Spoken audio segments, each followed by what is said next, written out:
पापा जी चलिए आप भी खा लो, सब खा चुके, बस आप ही बाकी हो। बहू आरती ने अपने ससुर से कहा, जो अपने कमरे में अंधकार कर आराम कुर्सी में आंख मूंदे बैठे थे। बहू मुझे भूख नहीं है, तुम जाकर सो जाओ, मिस्टर शुक्ला ने अपनी इकलौती पुत्र वधू आरती से कहा, जो शायद अपने ससुर के खाने के लिए प्रतीक्षा कर रही थी। ससुर के मना करने पर वो उस कमरे से चली गई। अभी कुछ दिनों से यही हो रहा है। मिस्टर शुक्ला जी की भूख प्यास सब मिट चुकी है। खुद को अपने कमरे में बंद करते जा रहे हैं। जिस कमरे में रहना उन्हें कभी पसंद नहीं था, आज वहीं अकेले समय काट रहे हैं। 15 दिन हुए हैं मिसेस शुक्ला को गए ये जगत छोड़े। सभी रिश्तेदार इस दुखद घड़ी में मिस्टर शुक्ला के साथ थे। आए भी क्यों ना, सबको मिसेस शुक्ला यानी ज्योति के जाने का गमजो था, क्योंकि एक ज्योति ही थी जो पूरे रिश्तेदार को एक साथ बांधी हुई थी। इस घर की नींव थी ज्योति, अपने इस गुलशन को महका कर रखने वाली ज्योति ही थी। हर रिश्ते में उसकी खुशबू बहती है। मिस्टर शुक्ला ने तो कभी भी इस ओर ध्यान ही नहीं दिया। घर और परिवार की ज़रूरतों का ध्यान तो ज्योति को ही रखना था। उनके नरम व्यवहार से सभी परिचित थे, इसलिए ज्योति को इस तरह जाते देख सभी रिश्तेदारों को काफ़ी हद तक दुख था। और सब मिस्टर शुक्ला के घर आए हुए थे और आज 15 दिन होने को आए, लेकिन घर अभी भी रिश्तेदारों से भरा पड़ा था। सभी अपने अपने पुरानी बातों को लेकर ज्योति को याद करने में लगे थे। आज हर कोई ज्योति की इस तरह चले जाने का अफसोस जता रहे थे। साहिल जहां अपनी माँ के इस तरह जाने से दुखी था, तो वहीं आरती भी सब मेहमानों की देखभाल करती हुई अपनी आँख के आंसू को अपने पल्लू से पोंछती रहती। साहिल की बुआ सुजाता और उसके चाचा मयूर भी इस घड़ी में सबके साथ थे। मयूर तो अपनी भाभी माँ की मौत का सुन बिना समय गवाए विदेश से आ गया। इतने सालों के बाद आज भी इस घर के एक के कोने में उसे अपनी भाभी माँ दिख रही थी, लेकिन बस यादों में। ज्योति का यूं अचानक चले जाना सबको ही अखर रहा था। सबके पास ज्योति अपनी प्यारी स्मृतियों के साथ बसी थी। ज्योति का यूं जाना सबको ही खल रहा था, क्योंकि अभी उसकी उम्र तो जाने की नहीं थी, 50 के करीब जरूर थी, लेकिन वो इस तरह चली जाएगी ये किसी ने नहीं सोचा था। अभी वो दिखने में हट्टी कट्टी थी, लंबाई के साथ उसकी फिगर अब भी सबकी नज़रों में था। उसे देख उम्र का कोई अंदाज़ा भी नहीं लगा सकता कि वो 50 की थी। उम्र के हिसाब से उसका शालीनता भरा चेहरा, जिसमें कहीं कोई सिकंज नहीं था, माथे पर पल्लू बराबर रखती थी। बेटे, बहू, पोती और शुक्ला जी के साथ उसका खुशहाल वैवाहिक जीवन चल रहा था। हाँ, कुछ दिनों से सीने के दर्द को झेल रही थी, लेकिन ये दर्द उसे ख़त्म कर देगी ये तो किसी ने कल्पना तक नहीं किया था। आज ज्योति के जाने के बाद मिस्टर शुक्ला जी ज्योति के लिए तड़फ रहे थे।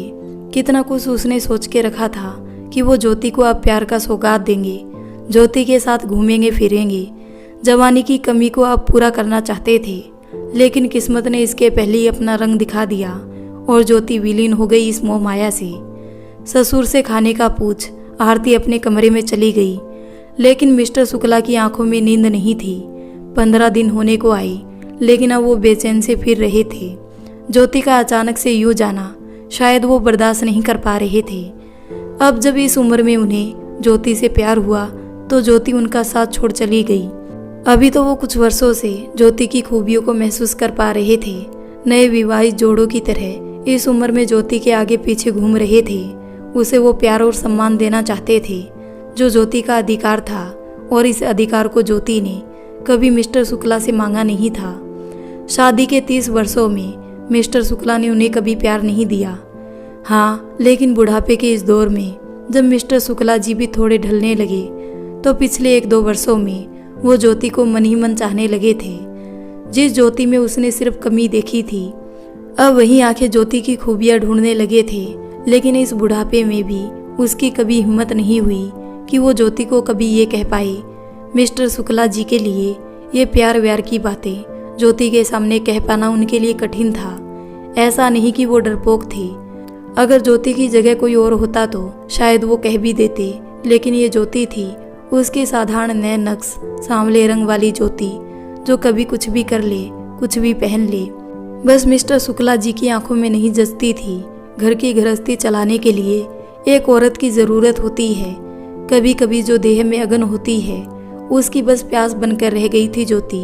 जन्म देने और बच्चे पालने के लिए एक औरत की ज़रूरत होती है, बस वही ज़रूरत थी ज्योति। सास ससुर रिश्ते नाते को जो बांधे वो ज़रूरत थी ज्योति। बस एक संपूर्ण जिम्मेदारी की ज़रूरत भरी ही तो थी मिस्टर शुक्ला जी के लिए ये ज्योति। ज्योति इन्हीं ज़रूरतों के शोरगुल में कहीं खुद को भी खो चुकी थी। जवानी में जिस ज्योति का उपहास किया गया था उससे इस उम्र में प्यार ये कैसे संभव हो सकता है। बस यही कारण था मिस्टर शुक्ला के पास। अचानक पूरी उम्र ढलने के बाद उसे इस 1-2 वर्षों में ज्योति से प्यार होने लगा था और वो ये बात ज्योति को बताने में असमर्थ भी रही। एक पर्सन उनके मन में अब कचोट रहा है कि क्या अगर वो बता पाते तो क्या ज्योति उसे माफ़ कर पाती। मिस्टर शुक्ला बोल भी ना पाए अपने मन की बात और ज्योति चली गई। इस तरह शुक्ला जी को अकेले छोड़कर अब तो वो खुद को बेसहारा समझने लगे।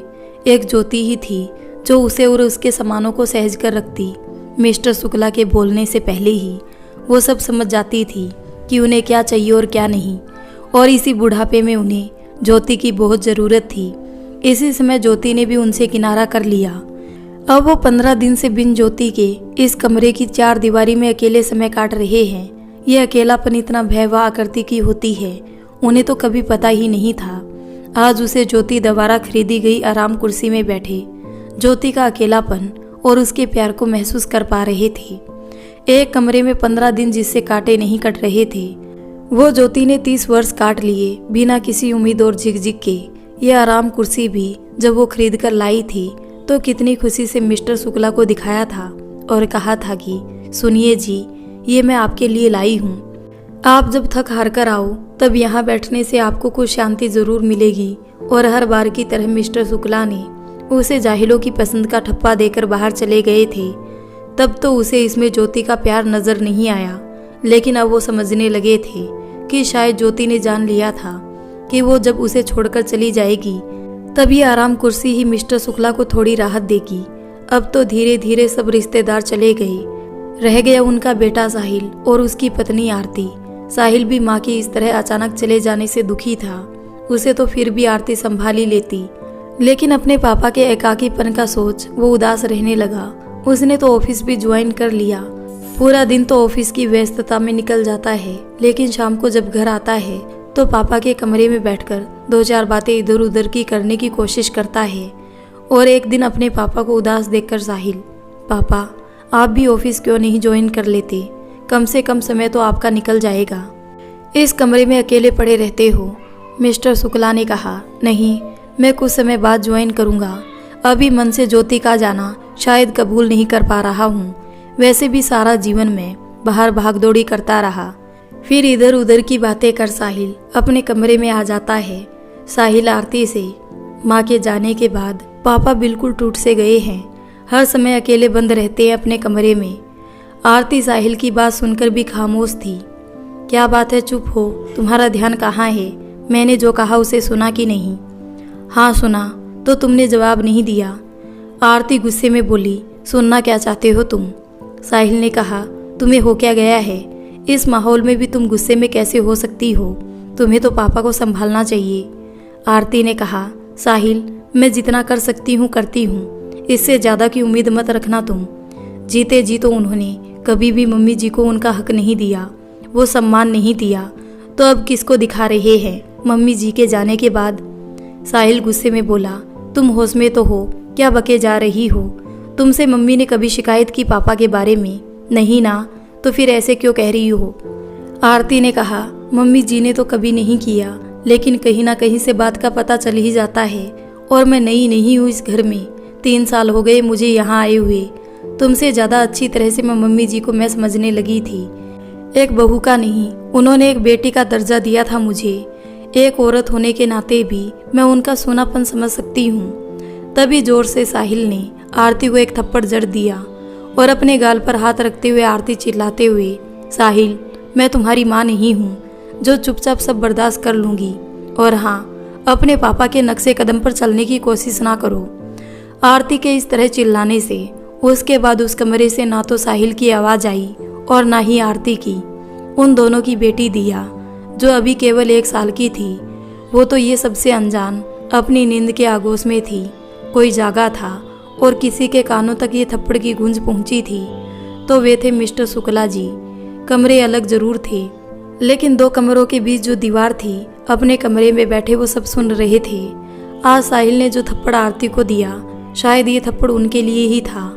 ये भी वो जानते थे, थप्पड़ मारने से या ऊंची आवाज में बोलने से कड़वा सच भी सच ही रहता है। मिस्टर शुक्ला जी भी जानते थे कि आरती ने जो भी कहा, एक एक शब्द में सच्चाई थी। अपनी आराम कुर्सी पर बैठे, अपनी आंखें मूंदे साहिल के भावनाओं को समझने की कोशिश कर रहे थे। आरती को थप्पड़ मारकर साहिल उस सच से भागना चाहता है, और साहिल क्या, वो अपनी माँ को नहीं पहचान पाया था। साहिल अपने मुंह से कैसे कहता आरती को कि उसे भी माँ के दुख का अंदाजा था। कितनी दफ़ा उसने भी देखा था उसके पापा के बचाव में अपनी माँ को झूठ बोलते। साहिल जो बचपन से अपनी माँ और पापा को कभी एक साथ घूमते फिरते नहीं देखा, पापा की किसी बात पर माँ को हंसते नहीं देखा, दोनों कभी भी एक साथ बैठकर मेरे सामने बात तक नहीं करते थे। मेरे स्कूल की सारी जिम्मेदारी तो माँ की थी, पापा ने तो बस फीस देकर जिम्मेदारी पूरी की थी अपनी। ना साहिल दूसरे बच्चों की तरह कभी अपने माँ पापा के साथ किसी टूर पर गया। बचपन में तो उसकी माँ पापा की व्यस्तता का बहाना बना देती और खुद ही उसे कहीं आसपास घुमाने ले जाती। लेकिन जवानी आते आते साहिल भी कुछ कुछ समझ चुका था, लेकिन कभी भी ज्योति ने उसे अपने मुंह से कभी कुछ नहीं कहा। माँ की जुबान चुप जरूर थी, लेकिन आंखों को पढ़ना तो साहिल ने भी सीख लिया था। कितनी दफ़ा पलकें भीगी होती थी और जुबान पर एक झूठी मुस्कुराहट। ये सब देखकर भी उसकी कभी हिम्मत नहीं होती थी कि वो माँ से कुछ पूछ पाई, क्योंकि सबके सामने माँ को साहिल ने खुशी खुशी अपनी जिम्मेदारी पूरी करते देखा है। सबके साथ कितनी सलीके से पेश आती थी माँ। पापा के सामने भी तो माँ को कभी किसी बात पर लड़ते नहीं देखा था, कभी भी पापा पर गुस्सा नहीं करते देखा। वो खुद पापा से कुछ पूछना चाहता था, लेकिन उसकी खुद की हिम्मत कभी नहीं हुई कि वो अपने पापा से कुछ पूछ पाए। और आज आरती भी वही कह रही थी जो वो बचपन से देखता आ रहा था। आरती की हर बात में सच्चाई थी, ये तो वो भी जानता था। इसलिए शायद उसने उसे थप्पड़ मारकर उसे झुठलाना चाहता था। अपने कमरे से निकल वो छत की तरफ चला गया। बहुत देर तक न जाने ऊपर आसमान की तरफ देख टिमटिमाते तारे में वो बच्चों की तरह अपनी माँ को खोज रहा था। अपनी माँ के हक के लिए कभी ना बोल पाना, अपनी इस कायरता पर आज उसे शर्मिंदगी महसूस होने लगी। अपने पापा के सामने तो उसकी जुबान कभी नहीं चली, लेकिन जब से वो माँ को समझने लगा था, उसकी नित्य कोशिश यही रहती कि किस तरह वो खुद अपनी माँ को खुश रख पाई। इसकी कोशिश वो सर्वदा करते रहता। आज आरती की हिम्मत थी जो उसने उसकी माँ को समझा और उसके लिए 2 शब्द बोल पाई, वरना घर में आज तक किसी ने भी पापा के ऊपर जवाब नहीं दिया था। माँ के जीते जी आरती ने भी उसे अपनी माँ का ही सम्मान दिया था। आरती की छोटी छोटी बातों का ख्याल ज्योति खुद भी रखती थी और साहिल को भी हमेशा बोलती थी कि आरती की आंखों में कभी आंसू मत आने देना। एक बेटी जब ब्याह कर आती है तो अपना सब कुछ मायके में छोड़ आती है। प्यार और विश्वास के साथ एक नए परिवार में उसके जीवन की दूसरी शुरुआत होती है। तुम्हारे लिए ही वो एक नए परिवार से जुड़ी है, तुम्हारे लिए ही इस नए परिवार के सुख दुख से वो जुड़ती है। इन सब से जुड़ने के बावजूद उसके अपने कुछ नए सपने उसकी आंखों में होते हैं। उनका ख्याल रखना अब तुम्हारी जिम्मेदारी है। दुख और सुख दोनों घड़ी में एक दूसरे को संभालते हुए अपने भविष्य की ओर चलना। साहिल को भी पता था कि माँ उससे क्या कहना चाहती है, जो उसने खुद नहीं पाया वो मुझ में और आरती में चाहती थी। इसलिए साहिल और आरती ने अपनी तरफ से वो प्यार और सम्मान हमेशा दिया जिस पर सिर्फ एक माँ का हक होता है। कुछ देर के बाद वो नीचे चला गया। आरती अब भी जगी थी, शायद साहिल का वेट कर रही थी। दोनों को ही अपनी गलती का एहसास था, मुख से ना सही लेकिन आंखों से दोनों ने ही अपनी गलती के एहसास को जता दिया था।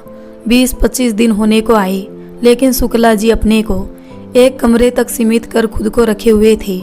उन्होंने तो अपनी छुट्टी भी कुछ दिनों के लिए बढ़वा दी थी, पता नहीं क्यों, लेकिन बाहरी दुनिया के मोहपास से खुद को समेटने लगे।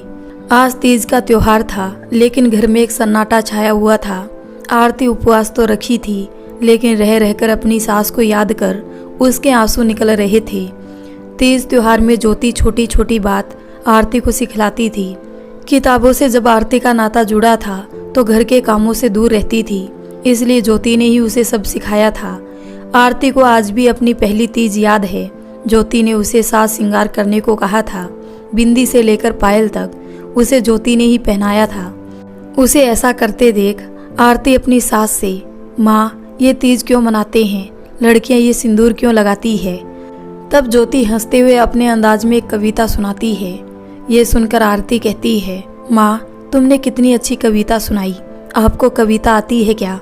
ज्योति ने कहा, हट पगली, मैं और कविता, वो तो मैंने तुम्हारे प्रश्नों को समझाने के लिए ऐसे ही बोल गई।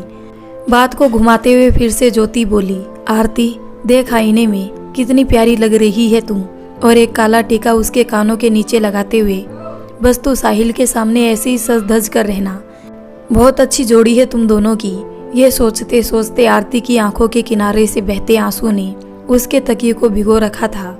आज ये घर सिर्फ ज्योति की यादों से भरा पड़ा था। ज्योति अपने माथे पर सिंदूर सजाए इस दुनिया से, इस घर से हमेशा के लिए दूर चली गई। इस सिंदूर की कीमत उसने अपने कितने अरमानों और एहसासों की आहुति देकर चुकाई थी। आज इसी सिंदूर के साथ सुहागन बन निकल गई इतनी दूर कि किसी की पुकार उसके कानों तक नहीं पहुंचेगी। एक दिन आरती अपने ससुर के कमरे में आकर, पापा जी कुछ पुराने सामान है जो मैं स्टोर रूम में रखने जा रही हूँ, जिसका यहाँ अब कोई काम नहीं है। शुक्ला जी ने आरती को कोई जवाब नहीं दिया। आरती अलमीरा से ज्योति के कुछ पुराने सामान जो पड़े थे उसे निकालने लगी। तभी धड़ाम करते हुए कुछ चीजें और कुछ डायरी नीचे गिरने की आवाज़ आई। आवाज़ सुनते ही शुक्ला जी की नज़र नीचे पड़े चीज़ों की तरफ गई। जहाँ उसे डायरी दिखी वो तुरंत वहाँ जाकर वो डायरी उठाने लगी। डायरी देखते ही उन्हें याद आ गया कि ज्योति को डायरी लिखने का शौक था।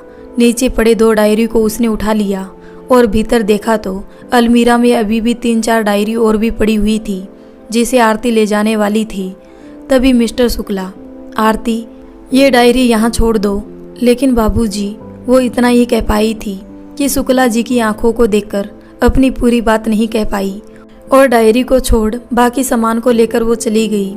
उसने अलमीरा से सब डायरी लिया और बैठ गए आराम कुर्सी पर। कुछ देर तो सब डायरी को एक एक करके हाथ से फेरने लगे। ज्योति की महक, ज्योति को उसमें खोजने लगे। ज्योति की वो महक तलाशने लगे जो उसने ज्योति के रहते कभी महसूस नहीं किया था। धीरे से उन्होंने जब एक डायरी खोला तो देख वो अवाक हो गए कि ज्योति की लिखावट इतनी सुंदर थी, एक एक अक्षर जैसे टाइप किए हुए हो, हर शब्द हर वाक्य एक सार में सजी हुई है। बहुत देर तक उन्होंने ज्योति की लिखावट में यूं ही हाथ फेरते रहे, जिसे वो अनपढ़ और जाहिल कहते थे।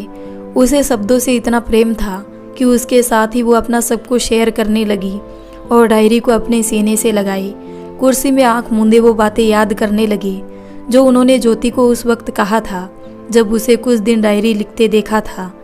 एक नवविवाहित जोड़े में बंधने के बावजूद ज्योति का साथ उसकी डायरी ही देती थी। फुर्सत के पल में उससे बातें करना ज्योति को काफ़ी हद तक अच्छा लगता था। मेहंदी वाले हाथ में जब पिया का हाथ ना हो तो तब कलम से ही उसकी दोस्ती होने लगी थी। ये मिस्टर शुक्ला जान नहीं पाए थे। रात को जब भी घर आते तो सब सो चुके होते थे, एक ज्योति ही जगी रहती थी अपनी इस डायरी के साथ। तब एहसास ही नहीं था शुक्ला जी को कि ज्योति इसमें लिखती क्या है। उन्हें हमेशा ही लगता था कि ज्योति घर के काम को छोड़ ये डायरी के साथ अपना समय बर्बाद करती थी। दिन भर बाहर रहने वाले शुक्ला जी ज्योति की दिनचर्या से अनजान थे इस बात से कि ज्योति ने उसके घर को एक मंदिर बनाया था। एक दिन रोज की तरह देर रात ज्योति अपने कमरे में फुर्सत के पलों में शुक्ला जी का इंतजार करते हुए डायरी लिख रही थी। तभी मिस्टर शुक्ला ने रात को बाहर से आते ही ज्योति की तरफ देखते हुए, तुम्हारा नसीब के बारे में सोचता हूँ ना तो तुमसे जेलसी होती है। हर वक्त एक डायरी ले लेती हो और घर में आराम करते हुए दिन निकल जाता है तुम्हारा। एक मैं हूँ, तुम सबकी जिम्मेदारियों के पीछे सारा दिन दौड़ता भागता रहता हूँ। लेकिन ज्योति ने हर बार की तरह कुछ उत्तर नहीं दिया। डायरी को एक जगह रख चली गई किचन की तरफ मिस्टर शुक्ला जी के लिए पानी का गिलास लेने। ऐसा लगता था कि ज्योति ने कुछ समझना और सुनना बंद कर दिया है। उसे चुप देख मिस्टर शुक्ला और भी भड़क जाते थे। मिस्टर शुक्ला की माँ अपने बेटे के रवैये से वाकिफ थी, इसलिए वो ज्योति का ही साथ देती थी। इसलिए उस रात को शुक्ला जी के जोर से बोलने पर, उसकी नींद टूटने पर अपने बेटे के पास जाकर, बेटा हर वक्त बहू के साथ ऐसा ना कर, सारा दिन वो घर की जिम्मेदारी निभाती है। तेरे दोनों भाई बहन सबका ख्याल रखते हुए अगर वो 2-4 पल अपने लिए वो डायरी को दे दे तो तू क्यों उसके पीछे पड़ जाता है। उस दिन के डांट के बाद मिस्टर शुक्ला को कभी याद नहीं की उनके सामने कभी उसने ज्योति को डायरी के साथ दोबारा देखा हो। इतनी डायरी देख मिस्टर शुक्ला को अब अंदाजा हो गया कि ज्योति शायद उनकी अनुपस्थिति में डायरी लिखने लगी होगी। वो समझ भी पा रहे थे।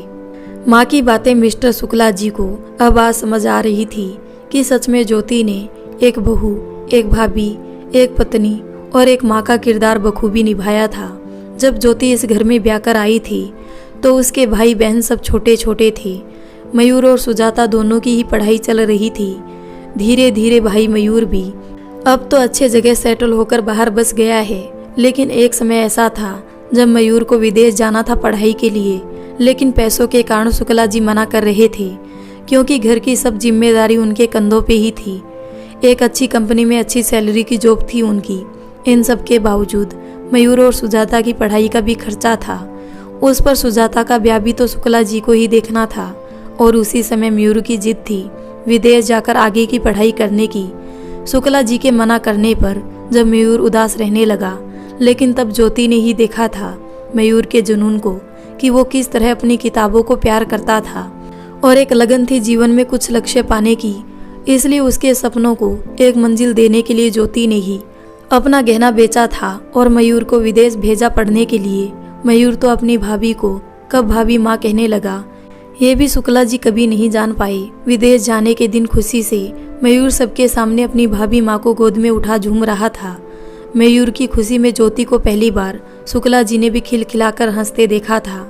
विदेश में जाकर भी मयूर अपनी भाभी माँ से फ़ोन पर रोज़ बातें करता था और एक समय अच्छी जॉब मिलने के बाद वो जब घर आया तो कुछ गहने अपने साथ लाया था अपनी भाभी माँ को देने के लिए, जो कभी ज्योति ने उसकी पढ़ाई पर खर्चे करने के लिए भेजे थे। मयूर ने कहा, भाभी माँ ये गहने रख लो। नहीं मयूर, मुझे ये गहने की कोई ज़रूरत नहीं है, इसे तुम अपने पास ही रखो, तुम्हारी पत्नी के काम आएंगे। मेरे सामने तो मयूर ने कितनी बार विनती किया था अपनी भाभी माँ को ये गहने लेने के लिए। मयूर काफ़ी जिद करने पर भी ज्योति ने वो गहना लेने से इनकार करती रही, लेकिन उसकी माँ के जिद के सामने ज्योति को मानना पड़ा और वो गहना उसने बेमन से रख तो लिया, जो बाद में उसने सुजाता के ब्याह में उसे दे दिया। सुजाता की शादी में भी उसने बड़ी सहजता से अपनी जिम्मेदारी निभाई थी और सुजाता का भी अच्छे तरीके से अच्छे घर में ब्याह हो गया था। मयूर और माँ अच्छी तरह से जानते थे कि ज्योति क्यों गहना पसंद नहीं करती। एक मैं ही तब समझ नहीं पाया, लेकिन सब चुप ही रहते थे मेरे सामने। धीरे धीरे माँ का भी साथ छूट गया। बाबूजी तो तभी साथ छोड़ चुके थे जब शुक्ला जी कॉलेज में थे। धीरे धीरे अब सब अपनी अपनी दुनिया में बस गए हैं, लेकिन ज्योति ने कभी अपनी शिकायत या घर की जिम्मेदारियों का बोझ मुझ पर नहीं डाला। मिस्टर शुक्ला जिनको लगता था कि ज्योति घर में है तो सिर्फ आराम ही फरमा रही है, कितना कुछ उसने सहज के रखा था। इंसान की सबसे बड़ी पूंजी प्यार और अपनों का साथ, ये तो ज्योति के पास थी। और मैं बाहर क्या काम करने लगा, घर में पैसे क्या देने लगा, सब पर रो भी दिखाता रहा। घर के सब सदस्यों से दूरी बना ली और उस जगमगाती दुनिया के पीछे भागा जो कभी मेरा नहीं था। मेरे रुतबे और पैसों की चकाचौंध में सब मेरे साथ थे, मेरे पास थे। माँ ने भी मुझे कितना समझाया, पर तब मुझे उनकी बातें बेमानी लगती थी। मुझे लगता था कि घर में पैसे देकर मैं अपनी जिम्मेदारी अच्छे से निभा रहा हूँ, लेकिन ज्योति, उसे तो सब उसके गुणों से प्यार करते थे। ज्योति को बहू के रूप में पाकर सब खुश थे। एक भाभी से भाभी माँ भी बन गई। एक संस्कारी बेटे की एक अच्छी माँ साबित हुई। तो मैं क्यों पहचान नहीं पाया ज्योति के मन को। सोचते सोचते उनकी दोनों आंखों के किनारों से पश्चाताप के आंसू बहने लगे। समय समय पर आरती उन्हें चाय, कॉफ़ी और खाना कमरे में ही देकर चली जाती। जब भी आती उन्हें डायरी के साथ जुड़ी हुई ही पाती। ना आरती की कुछ पूछने की हिम्मत थी और ना ही शुक्ला जी कुछ कहते। एक डायरी हाथों में लेकर उसे खोलने लगे, जहाँ लिखा था, आज बहुत दिनों के बाद मैं लिख पा रही हूँ, क्योंकि मेरे मुन्ने साहिल को आए इस दुनिया में अभी 1 महीना हुआ है। उसने मुझे मातृत्व का सुख दिया, वो मेरा अंश है। कभी कभी मैं सोचती हूँ कि मैं कितनी भाग्यशाली हूँ कि ऊपर वाले ने मुझे एक औरत बनाया। वो औरत जिसे अपने गर्भ से एक इंसान को जगत में कदम रखने के लिए चुना गया है। यह शक्ति तो बस एक औरत के पास ही होती है, क्योंकि हर दर्द को सहना एक औरत ही जानती है। उसके मनोबल को देखकर ही शायद एक औरत को माँ बनने का गौरव प्राप्त हुआ है। 9 महीने एक शिशु को अपनी देह में रखना ये कोई आम बात नहीं होती। अपने साथ साथ किसी और को भी जीवन देना पड़ता है और आज मैं भी उस माँ होने का सुख भोग रही हूँ। लेकिन एक बात और है जिससे मैं कुछ ज़्यादा ही खुश हूँ, वो है मेरे मुन्ने का रंग नैन नक्श मेरे जैसा नहीं बल्कि अपने पापा की तरह गोरा चिट्टा है। उसे मेरी तरह कहीं भी उपहास का केंद्र बिंदु नहीं बनना पड़ेगा। बस यही प्रार्थना करना चाहूँगी कि भले ही सूरत उनसे मिले लेकिन सीरत एक अच्छे इंसान के रूप में हो। ये पढ़ते ही शुक्ला जी ने डायरी बंद कर दिया। इससे आगे पढ़ने की हिम्मत उसमें और नहीं थी। आज उसे ज्योति के दर्द का अनुभव महसूस हो रहा था। उसने अपने भीतर इतना दर्द समाया था, उसके बावजूद जब भी मिस्टर शुक्ला के पास आती तो चेहरे पर मुस्कान लिए ही आती। वो मुस्कान भी शुक्ला जी को हजम नहीं होता और कुछ ऐसा बोल देते। वो चुप होकर कमरे से निकल जाती। शुक्ला जी को आज समझ नहीं आ रहा है कि ज्योति ने ऐसा किया क्या था जो उसे ज्योति कभी पसंद ही नहीं आई। बस यही कि वो शुक्ला जी की तरह गोरी नहीं थी, एक ऊंची ओहदा में कार्यरत नहीं थी। ये भी ठीक था कि दोनों में जमीन आसमान का अंतर था। जहाँ शुक्ला जी स्मार्ट थे और उन्हें स्मार्ट लड़कियों में दिलचस्पी थी, पार्टियों में लड़कियों के साथ उठना बैठना पसंद था, ठीक उसके विपरीत ज्योति एक साधारण नैन नक्श वाली घरेलू लड़की थी। रंग भी उसका उतरा हुआ था लेकिन उसकी शालीनता शुक्ला जी के माँ बाबूजी को पसंद आ गए थे। उन्हें एक जिम्मेदार बहू चाहिए थी जो घर की भागदौड़ को संभाल सके, ना कि घर तोड़ने वाली लड़की। उन्हें पता था कि अगर कहीं शुक्ला कोई अपनी पसंद की लड़की ले आया तो उसके छोटे भाई बहन का क्या होगा। वो भी माँ थी और अपने बेटे के पसंद से वाकिफ थी, इसलिए उन्होंने ज्योति को चुना अपने घर के लिए, जो शुक्ला जी को कतई पसंद नहीं थी। बहुत ना नुकुर करने के बाद वो मान गए और ज्योति से ब्याह भी हो गया। ज्योति से ब्याह के बाद भी उनका भारी मेलजोल चलता ही रहा। एक तरफ से उसे सुकून भी था ज्योति के भोलेपन से, इसलिए उसने ज्योति को उतना प्यार और हक ही नहीं दिया कि ज्योति कभी कुछ किसी हक से पूछ सके। शुक्ला जी ने डायरी पास के टेबल पर रख दिया और खुद बालकनी में चले गए ज्योति के लगाए पौधों को पानी देने। वो पौधे जिसकी देखभाल ज्योति करती थी और ज्योति के जाने के बाद अब ये शुक्ला जी कर रहे हैं, जिसमें ज्योति को सींचने की कोशिश करते हैं। रोज सवेरे उठकर छत पर पक्षियों को दाना देने जाते हैं। पक्षियाँ आते तो थे दाना चुगने, लेकिन रह रहकर सिर को ऊंचा कर ऐसे देखते शुक्ला जी को, शायद पूछना चाहते हो कि ज्योति कहाँ है, क्योंकि जिस प्यार से ज्योति उन्हें दाना देती थी उस प्यार को शायद शुक्ला जी से महसूस नहीं कर पा रहे थे। और प्यार स्नेह की भाषा तो ये बेजुबान पक्षी मनुष्य से ज़्यादा बेहतर समझते हैं। दाना देते वक्त भी रह रहकर डायरी में लिखी ज्योति की महक उसके दर्द को महसूस करने लगे थे। अब शरीर कहीं और रहता था लेकिन दिल और दिमाग में बस ज्योति की लिखी बातें ही हिचकोले खाते थे। अब तो वो खुद ब खुद ज्योति को और करीब से जानना चाहते थे, इसलिए बार बार डायरी के पन्नों को पलटते रहते। रात को डिनर के बाद भी वो आराम कुर्सी में डायरी को लेकर बैठ गए। दूसरी डायरी उठाया तो देखा उसमें सिर्फ कविता पड़ी थी। तो क्या ज्योति को लिखने का भी शौक था? फिर एक प्रश्न शुक्ला जी के मन में और उन्हीं प्रश्नों के साथ वो कविता पढ़ने लगे जो ज्योति ने लिखा था। शायद यही मंजूर था, गहराइयों में जाकर डूबना जरूरी था। हाथों की लकीरों पर जो एतबार था उसका टूटना भी जरूरी था। मेरी उफ तेरी अगर तकलीफ बने तो वो दामन छोड़ना भी जरूरी था। शिकायतों की दौड़ तो चलती रहती है, अधूरी हसरतों के साथ जीना भी जरूरी था। मेरी उफ तेरी तकलीफ बने तो ये दामन छोड़ना भी जरूरी था। इस वाक्य को मिस्टर शुक्ला बार बार पढ़ने लगे और आंख बंद कर सोचने लगे कि क्या ज्योति मेरा साथ छोड़ना चाहती थी। सही भी है, कभी ना कभी उसका जी भी तो चाहा होगा। मेरा बर्ताव उसे कितना दुख देता था उसका अनुमान मिस्टर शुक्ला जी आज लगा पा रहे थे। कभी ना कभी ये शादी उसे भी तो बोझ लगी होगी। जब जब मेरी मर्जी हुई तब तब मैंने उसके साथ संबंध बनाए। एक बार भी उसकी मर्जी है कि नहीं कभी पूछना जरूरी नहीं समझा। तो क्या वो मेरे साथ होते हुए भी मेरे साथ नहीं थी? मैं उसके शरीर के साथ कई बार खेला लेकिन कभी उसके मन को नहीं समझ पाया।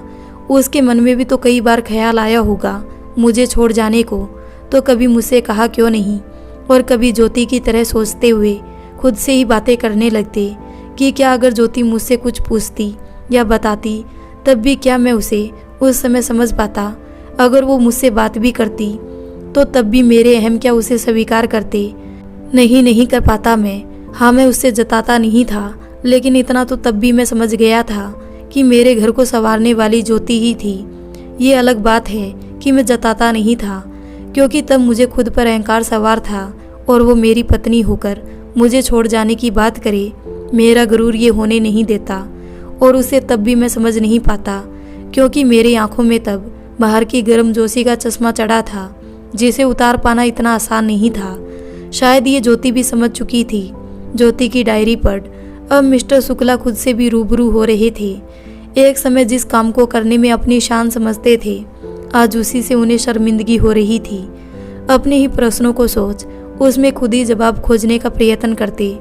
मन को उदास कर वो आगे पढ़ने के लिए बैठे। हर कविता जिंदगी की कड़वाहट हकीकत बयां कर रही थी।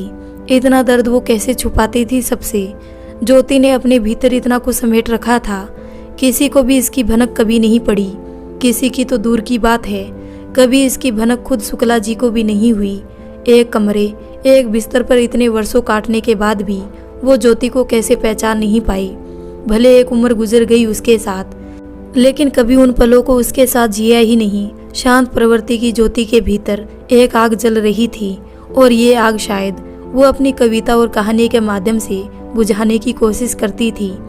हर एक पल, हर एक एहसास को वो अपने कलम के जरिए इस डायरी में लिखकर शेयर करती थी। तभी शुक्ला जी की नज़र एक और पंक्ति में गई। मैं खुद भी उड़ना चाहती हूँ, पंछी बन आसमान में चहकना चाहती हूँ। मेरी कलम को एक मंजिल देना चाहती हूँ, जिसमें सिर्फ मैं और मेरी ये कलम हो। अपने नाम से संपूर्ण होना चाहती हूँ। शुक्ला जी की आंखें फटी की फटी रह गई। ज्योति ने इस शौक के बारे में कभी भी किसी को बताया भी नहीं था। 23 सालों का साथ है इस घर से उसे, लेकिन आज उसे फिर एक नई ज्योति नजर आ रही थी। इस ज्योति से तो कभी भी किसी की मुलाकात नहीं हुई थी। ज्योति अगर ये है तो वो कौन थी जो इतने वर्षों से हमारे बीच रह रही थी। शुक्ला जी तो आज तक ज्योति को पहचान भी नहीं पाए, और जब आज ज्योति से मुलाकात हो रही है तो उनके बीच ज्योति का अस्तित्व ही नहीं है। हर वक्त शुक्ला जी के मन में एक प्रश्न और उन्हीं प्रश्नों के जवाब को फिर से ढूंढने की कोशिश करते। डायरी को दिल से लगाए ज्योति के लिए वो तड़प रहे थे। ये शायद वही तड़प थी जो उन्होंने ज्योति को दिया था। एक बार फिर से ज्योति को पाने की गुहार लगाने लगे ऊपर वाले से। एक बार फिर से वो ज्योति के साथ जीना चाहते थे। डायरी को जकड़कर जोर जोर से रोने लगे। ऐसा लग रहा था कि जैसे वो ज्योति को पकड़कर रोना चाहते थे। रोते रोते ही उनकी आंख लग गई थी, लेकिन कुछ देर में साहिल ने आकर उन्हें जगा दिया। पापा, चलो बाहर थोड़ा वॉक करके आते हैं। डायरी को पास में रखते हुए मिस्टर शुक्ला, साहिल कुछ ठीक नहीं लग रहा, तुम चले जाओ, मैं नहीं आ पाऊंगा। पापा की बात सुनकर साहिल उदास हो जाता है, लेकिन जोर करके वो पापा को बाहर ले जाता है। रास्ते में शुक्ला जी साहिल से ये जानना चाहते थे कि शायद ज्योति ने उन्हें अपने शौक के बारे में बताया कि नहीं, और साहिल से पूछने के लिए सही समय का वेट करने लगे। और इधर साहिल इन सब बातों से अनजान अपने पापा के अशांत मन को शांत करना चाहता था, क्योंकि बहुत दिन हो गए उसके पापा को बाहरी हवा खाई। अपने कमरे के सिवा उन्हें अब कुछ नहीं जचता था। शांत परिवेश में वॉक करते हुए साहिल अपने पापा से इधर उधर की बातें करने लगा, ताकि उसके पापा का माइंड फ्रेश हो सके। लेकिन शुक्ला जी तो ज्योति के उस शौक के बारे में सोच रहे थे जो डायरी में पड़ी हुई थी, और इस विषय में साहिल कुछ जानता है कि नहीं, वो ये सोचने लगे। इसलिए शुक्ला जी साहिल से, साहिल बेटा, ज्योति ने कभी तुमसे कहा था अपने किसी शौक के बारे में?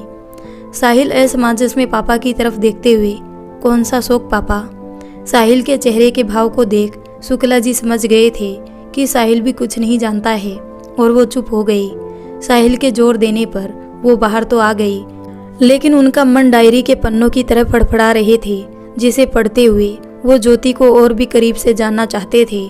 उनके भीतर अब एक जुनून सवार हो गया था ज्योति को जानने के लिए। इसी तरह डायरी के हर पन्ने से एक नई ज्योति उन्हें हर रोज मिलने लगी। एक ज्योति में इतना कुछ समाया था जिसके साथ उनका रूबरू होने लगा था। जितना पढ़ते उतना ही ज्योति के लिए तड़प उठते।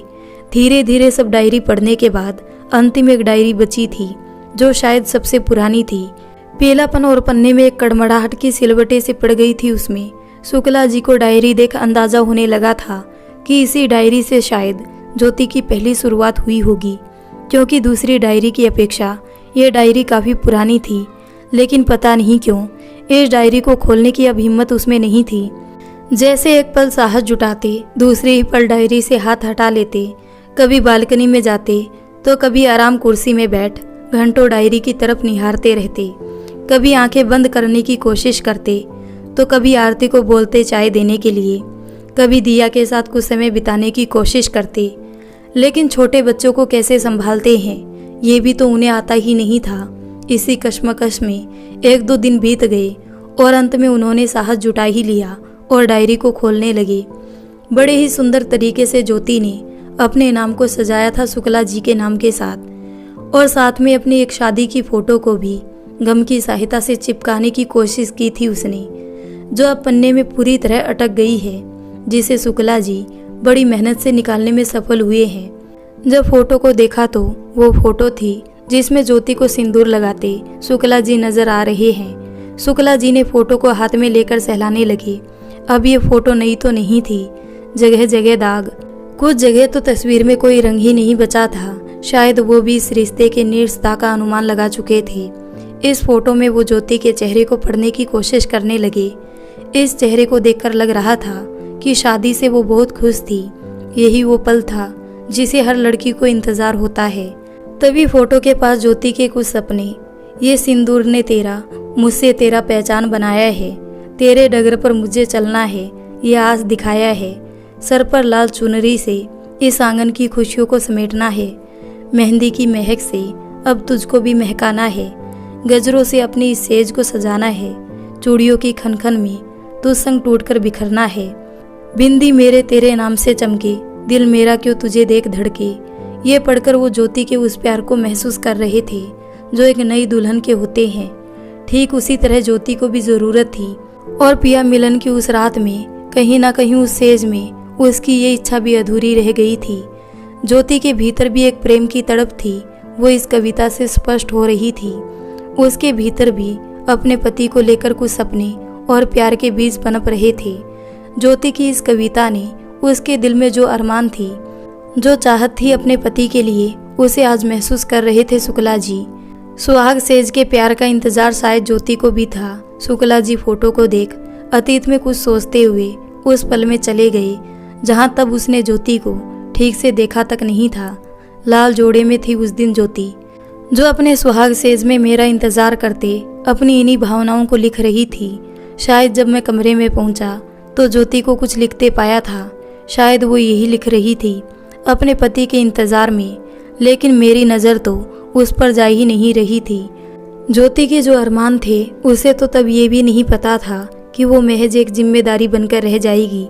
जिस पति को पाकर उसने कई सारे सपने देख लिए, वो तो उसकी ज़िंदगी से बहने के लिए आए थे। शुक्ला जी ने उसके और ज्योति के उस फोटो को डायरी में ठीक उसी जगह रखते हुए वो आगे पढ़े। शादी के अनुभवों को ज्योति ने बहुत अच्छी तरह लिखा था। हर दुल्हन के कुछ सपने होते हैं, उसके भी थे, जो उसके कुछ पन्नों में साफ झलक रहे थे। ज्योति ने अपने प्रेम को बहुत सुंदर तरीके से अभिव्यक्त किया था अपनी कविता के माध्यम से। अपने पति के प्रेम में वो रंगने के लिए उसकी बेताबी उसकी लिखी कविता से स्पष्ट नजर आ रही थी। अब शुक्ला जी को फिर पन्नों को बदलते ही कुछ फूल दिखे रूखे सूखे, कुछ बेजान से, जिसे अभी अगर हाथ भी लगाया तो शायद टूटकर बिखर जाएंगे। सामने ही लिखा था, मेरे सुहाग रात की पहली निशानी, जिसे मेरे पति ने मुझे मुंह दिखाई में दिए थे, और उसके आंसुओं के साथ कुछ शब्द धुलकर रह गए थे। अचानक शुक्ला जी को याद आ गया कि ये वही फूल हो सकते हैं जिसे सुहाग से बड़ी बेदर्दी से तोड़कर ज्योति के चेहरे पर मारा था उन्होंने। और डायरी को सीने में रख जैसे उन्होंने आंख बंद किया, अपनी पहली रात का मंजर उनके सामने छा गया। ज्योति दुल्हन के अरमान में सेज पर बैठी थी देर रात तक। शुक्ला जी तो तब उस कमरे में जाना नहीं चाहते थे, इसलिए देर रात तक अपने दोस्तों के पास ही बैठे रहे।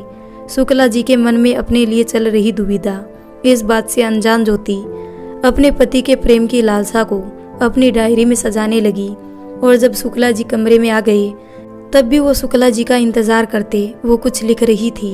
अपने पति को आते देख उसने शर्माकर डायरी को किनारे पर रख दिया और घूंघट देकर अपने को छुपाने लगी, इस आस में कि वो उनके करीब आएंगे और उसके पास आकर उनके प्रेम स्पर्श की प्रतीक्षा करने लगी।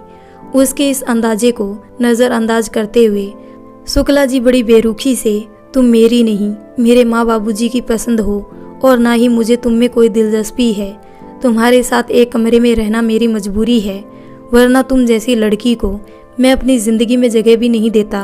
और सजाई हुई सेज से फूल तोड़कर वो बड़े ही निष्ठुर से ज्योति के चेहरे पर वो फूल फेंक देते हैं। सारी रात ज्योति की सिसकियाँ शुक्ला जी के कानों में आ रही थी। इस शादी के जोड़े में ज्योति के कितने ख्वाबों ने उस रात दम तोड़ा था। उसके जो अरमान थे सब घूंघट के पीछे ही दफन हो गए थे। उसके मन में जो प्रेम था अपने पति के लिए, उसे बताने से पहले ही वो प्रेम झुलसने लगा अपने पति के तिरस्कारों से। कुछ दिन तो शुक्ला जी सोफे में रात काटने लगे, लेकिन कब तक, 1-2 दिन की बात तो थी नहीं। धीरे धीरे वो ज्योति के साथ एक ही बिस्तर पर सोने लगे। और ये इंसान की ही प्रवृत्ति है, बाहर जितने भी मुंह क्यों ना मार ले, अगन बुझाने के लिए घर में उन्हें एक साधन चाहिए जो उसकी शारीरिक देह की ज़रूरत को पूरा कर सके। और बन गई ज्योति शुक्ला जी की वो ज़रूरत जिसे कभी कभी घरवाली का साथ चाहिए होता। अपनी गलती का एहसास करते हुए शुक्ला जी के बहते आंसू फूल पर टपक टपक कर गिर रहे थे। पहली रात से ही ज्योति के अरमान के फूलों को कुचल डाला था शुक्ला जी ने। इस पल को याद करते ही वो बेचैन हो गए। डायरी को रख अपने कमरे में ही टहलने लगे, कभी बालकनी की तरफ जाते तो कभी कमरे के भीतर। बारिशों का मौसम था, बिजली की चमक के साथ उनके भीतर भी कुछ तिलमिला रहा था। अपने किए व्यवहार से ही आज उन्हें खुद से नफरत हो रही थी, लेकिन अब उन्हें पढ़ते हुए इतनी तकलीफ हो रही है तो ज्योति को कितनी तकलीफ हुई होगी। ये सोचते हुए ज्योति की तड़प को जानने के लिए डायरी लिए बालकनी में चले जाते हैं, जहां बारिश की वजह से कुछ ठंडी हवा दे रही थी, जो आग पड़ते पड़ते शुक्ला जी को और भी लगने लगी थी। ये वो जान गए थे और इसी आग को बुझाने का एक छोटा सा प्रयास करने के लिए बालकनी में चले गए। और बालकनी में रखी कुर्सी पर बैठते हुए शुक्ला जी ने आगे पढ़ना शुरू किया, लेकिन तभी उन्हें याद आया कि इस बारिश में ज्योति को इन 2-3 सालों में चोरी चुपके भीगते देखा था। शायद ज्योति को बारिश बहुत पसंद थी, लेकिन शुक्ला जी के रहते शायद भीगना नहीं चाहती थी। ये बात मिस्टर शुक्ला तब से जान गए थे जब से उन्हें ज्योति से प्यार हुआ था। इसलिए कभी अगर घर में रहते तो सोने का नाटक करते, या कभी अपने लैपटॉप ले अपने को इतना व्यस्त दिखाते कि ज्योति को लगे कि उस पर उनकी नज़र नहीं है, और ज्योति भी उन्हें व्यस्त देख थोड़ा भीगने का लुत्फ उठा लेती। उस समय ज्योति की हंसी बिल्कुल एक छोटी बच्ची की तरह लगती थी शुक्ला जी को। एक बचपन था ज्योति के भीतर जिसे वो सबके सामने कहीं छुपा कर रखती थी। हंसने खेलने की उम्र में जिम्मेदारी के बोझ तले वो कहीं दबसी गई थी। बहुत जल्द एक नादान बचपन को पीछे छोड़ एक परिपक्व संपूर्ण औरत बन गई थी। ज्योति से प्यार होने के बाद शुक्ला जी को ज्योति की हर बात पसंद आने लगी थी।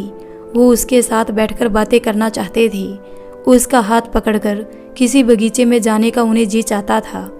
बारिश में ज्योति के भीगे केसों को जब जोर से झटकती थी, तब इस उम्र में भी शुक्ला जी का दिल जोरों से धड़कने लगता था। तब ज्योति को देख उन्हें भी प्यार की खुमारी चढ़ती तो थी, लेकिन ज्योति से कह नहीं पाते थे। ये प्यार जिस्म की ज़रूरत से दूर दिल से ज्योति को चाहने लगे थे।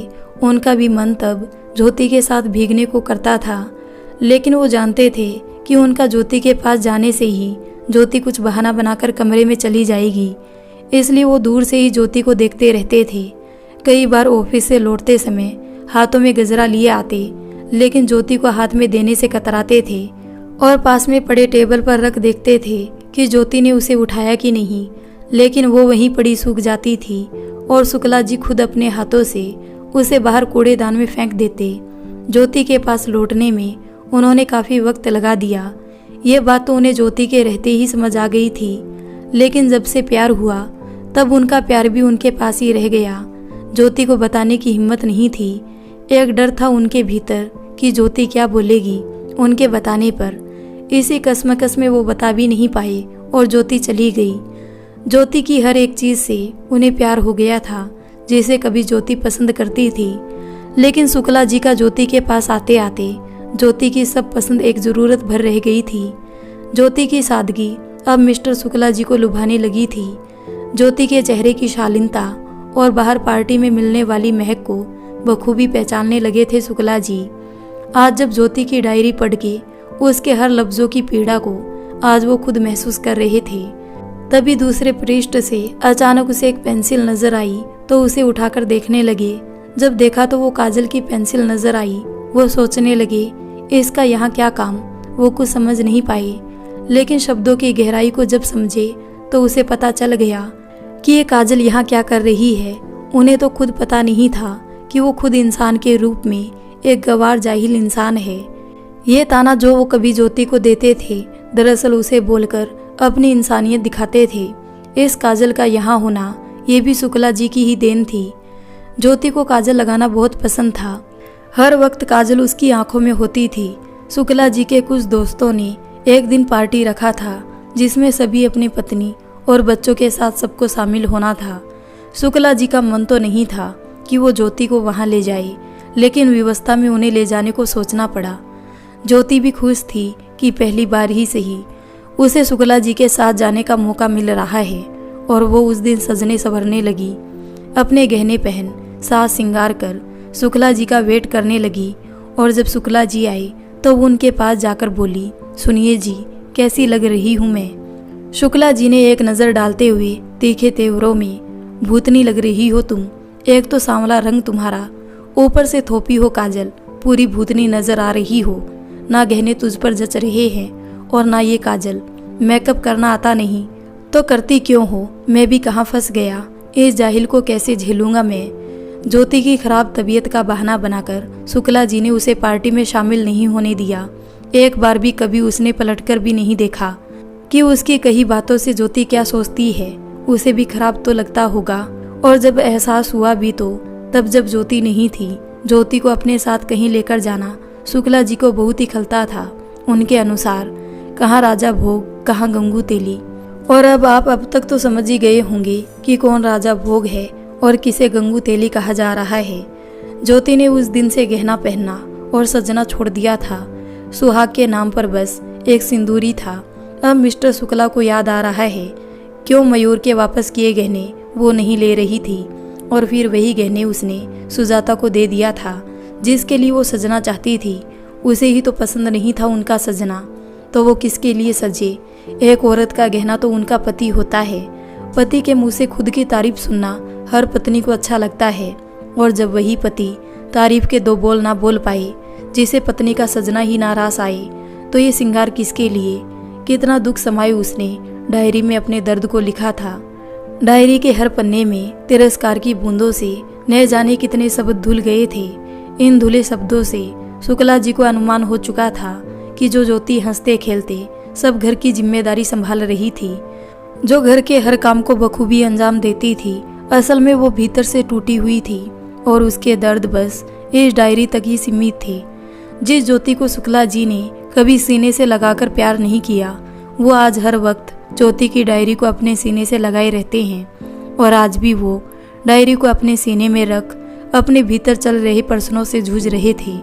जवानी में लिए गए हर वो बात, हर वो पल को कोस रहे थे जिसमें उसने सिर्फ ज्योति को दर्द और ताने दिए थे।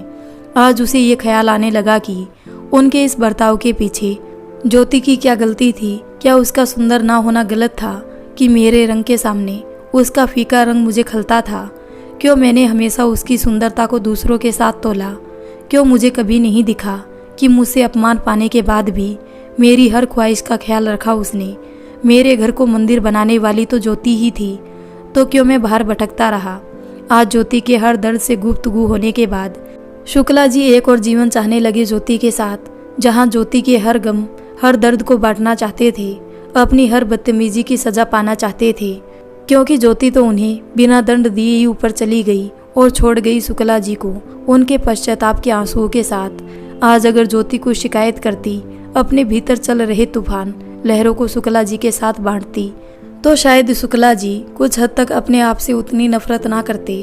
आज शुक्ला जी के साथ अगर कोई है तो वो है दर्द। बार बार डायरी को अपने सीने से उठाकर एक एक शब्द में न जाने क्या खोजना चाहते थे शुक्ला जी। हर वक्त अलग अलग डायरी में जैसे ज्योति के बिताए हर पल, हर दर्द को महसूस करना चाहते थे शुक्ला जी। डायरी के हर पन्ने में एक नया राज, ज्योति का एक नया चेहरा उन्हें दिखने लगा। ज्योति के भीतर भी एक दिल था जो प्यार के लिए तरसता था। ज्योति के लिखे हर शब्दों में उसका दिल नजर आने लगा। कितनी चाहत, कितना जज्बा उसके पलकों से गिरकर डायरी के हर पन्नों में बिखरे पड़े हैं, जो कभी ना देख पाए शुक्ला जी, और आज इस उम्र में ज्योति के जाने के बाद महसूस कर पा रहे हैं। सबको जोत देने वाली ज्योति की दिल की जोत खुद इतनी बुझी बुझी रहती थी, ये तो शुक्ला जी कभी उसके पास रहकर भी महसूस नहीं कर पाए।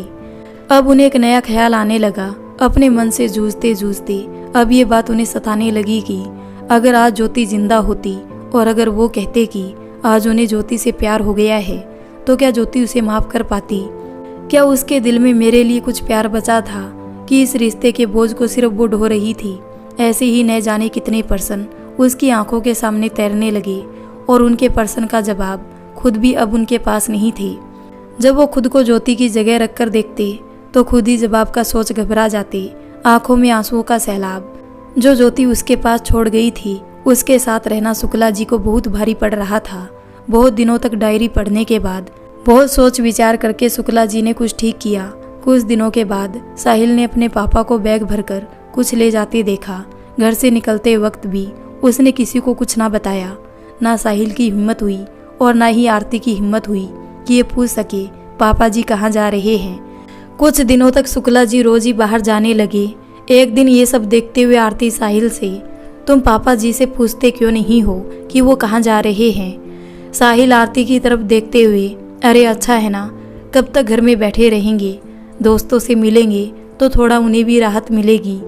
साहिल के जवाब से आरती संतुष्ट तो नहीं हुई, लेकिन कुछ पूछने की हिम्मत उसमें भी नहीं थी। ऐसा नहीं था कि वो शुक्ला जी से डरती थी, लेकिन इस स्थिति में उनके पास जाने से कतराती थी, क्योंकि ज्योति के जाने के बाद वो एकदम शांत हो चुके थे।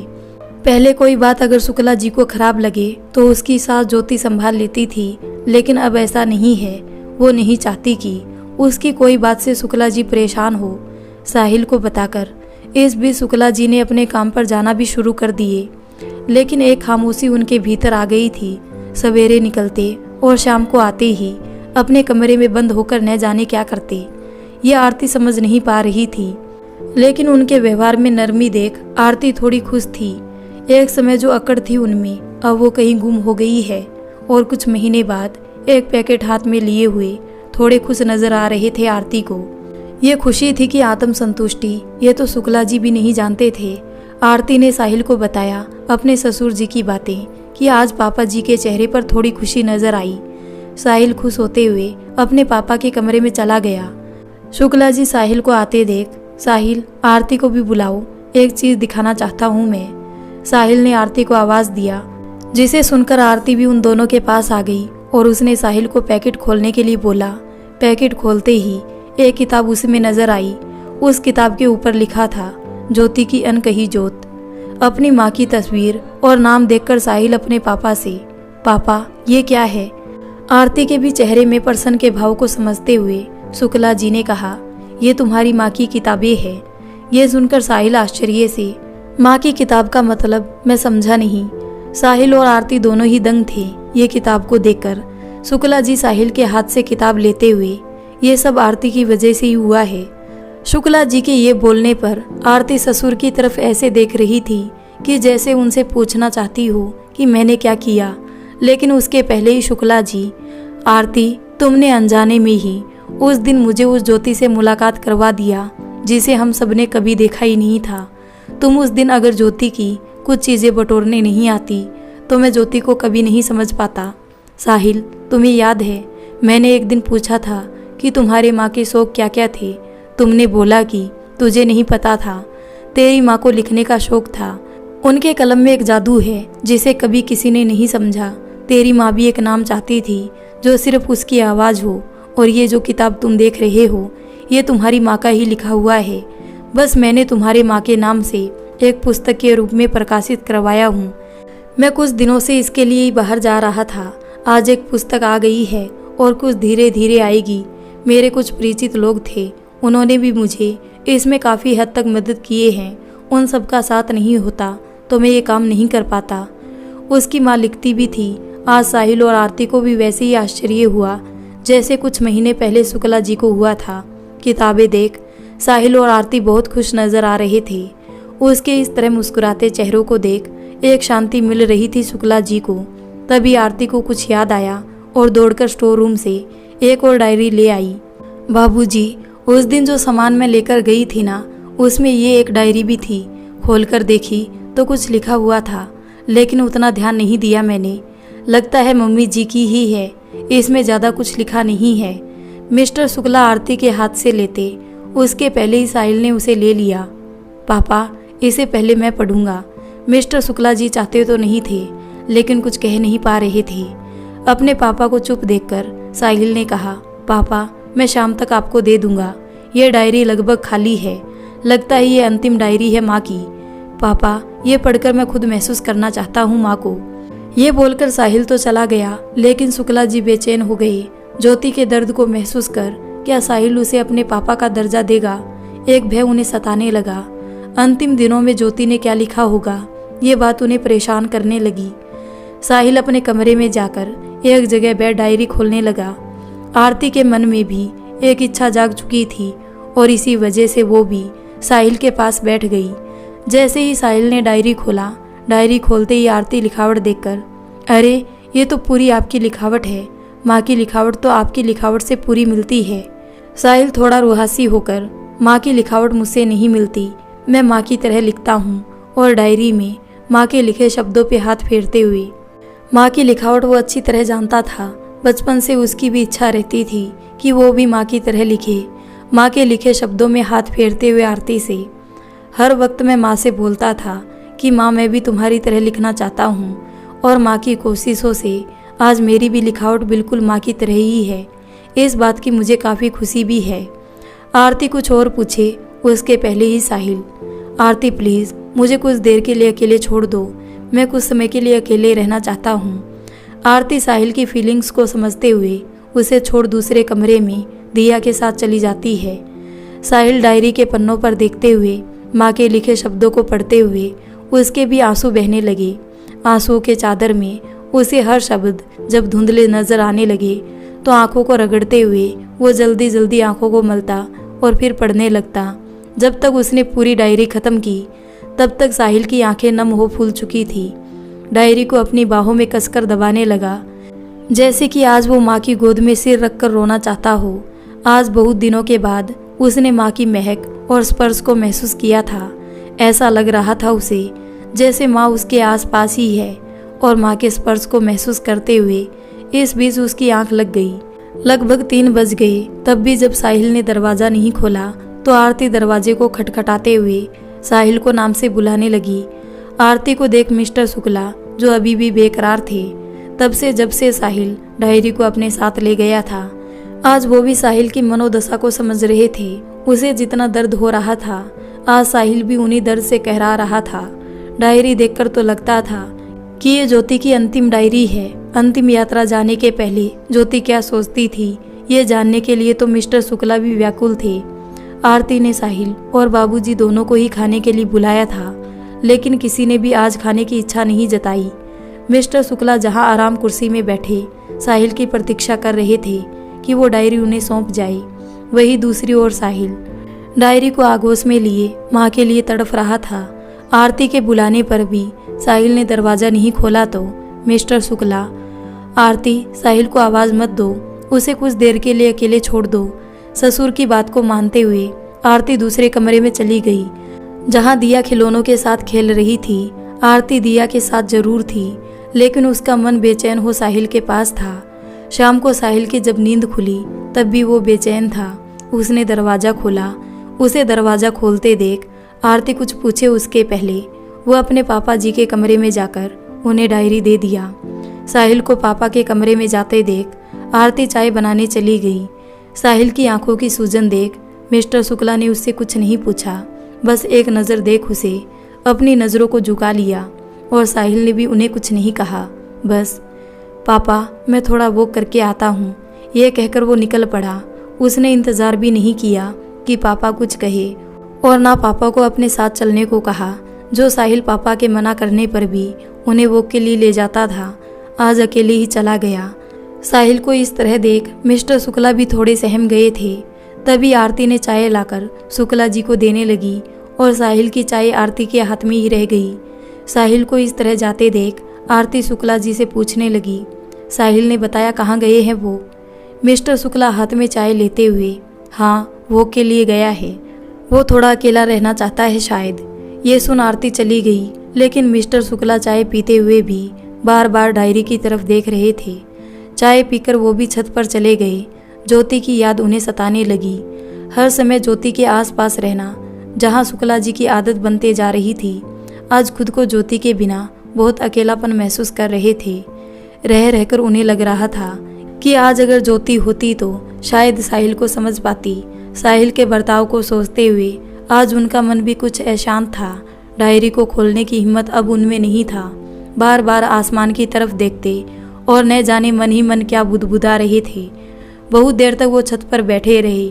ठंडी ठंडी हवा जो उन्हें छूकर गुजर रहे थे, लेकिन मन में शीतलता उत्पन्न करने में जरूर असमर्थ थे। दिमाग और दिल दोनों की रफ्तार जैसे हर पल बढ़ रही थी, जिन्हें शुक्ला जी भी थामना चाहते थे, लेकिन उनके बस में कुछ नहीं था। वो वहीं बैठे याद करने लगे कि ज्योति को भी ठंडी हवाओं का झोंका बहुत पसंद था और वह अक्सर सवेरे पक्षियों को दाना देने और शाम को काले अंधकार में चांदनी रातों में चांद की सुंदरता निहारने, तो कभी अमावस्या में छुपे चांद का दीदार करने के लिए छत पर आती थी। जब से प्यार हुआ था तब से मिस्टर शुक्ला जी भी रोज ज्योति के पीछे पीछे छत तक आ ही जाते थे। तब से उसने नोटिस किया था कि ये वही समय था जब ज्योति अपने सिर के पल्लू को गिराकर अपने केशों को अपने हाथों से सहलाती थी। शुरू में तो जब शुक्ला जी बिन बोले छत पर आ जाते थे तो कई बार उसे जल्दी जल्दी में पल्लू लेते हुए भी देखा था उसने, लेकिन एक दिन ज्योति के मूड को देखकर उसने हिम्मत दिखाकर बस इतना ही कह पाए थे, ज्योति तुम पर ये खुले लंबे केस बहुत अच्छे लगते हैं, उन्हें यूं ही खुला रखा करो। और वो अपने सादे कच्चे बालों का जूड़ा बनाते हुए सर में पल्लू देने लगी। ज्योति के चेहरे से शुक्ला जी को खुद पर शर्मिंदगी भी महसूस हो रही थी।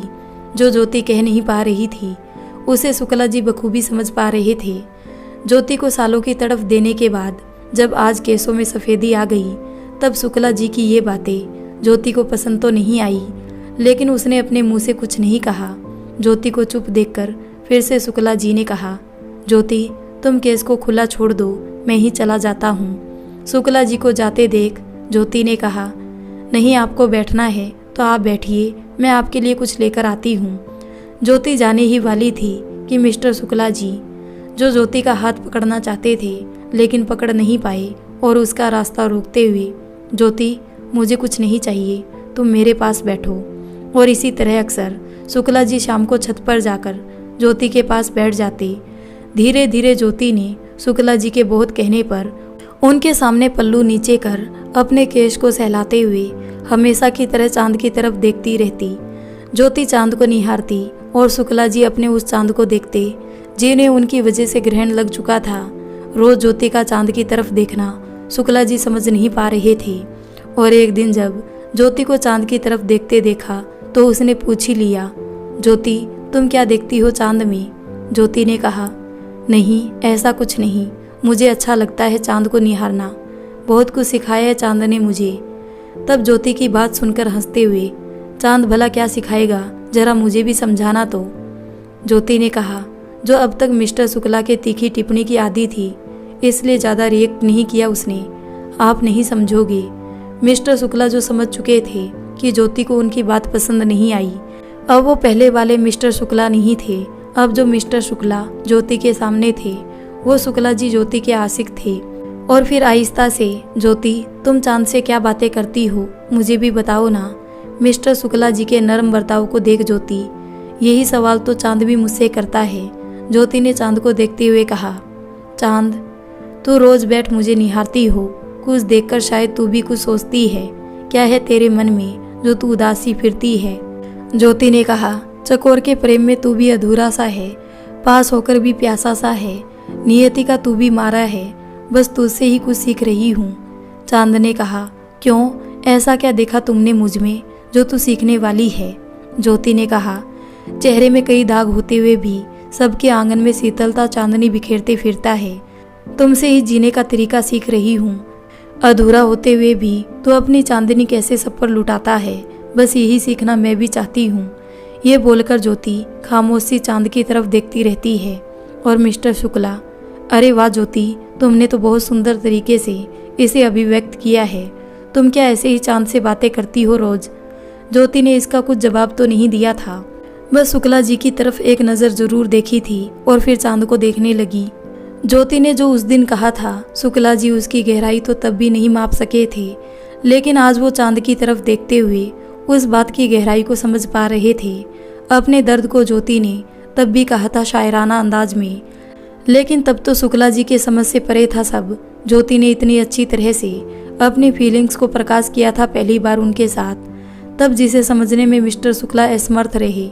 आज छत पे ज्योति के चांद में वो खुद के चांद को देखने की उम्मीद में बस एक टक चांद को ही निहारे जा रहे थे, ठीक जैसे ज्योति निहारती थी चांद को, जैसे उसे बातें करती थी।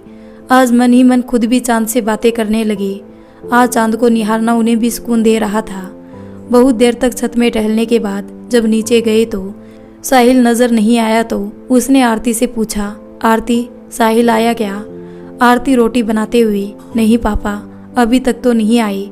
मैंने फ़ोन भी किया था उन्हें, लेकिन स्विच ऑफ बता रहा है। मिस्टर शुक्ला को भी अब टेंशन होने लगी।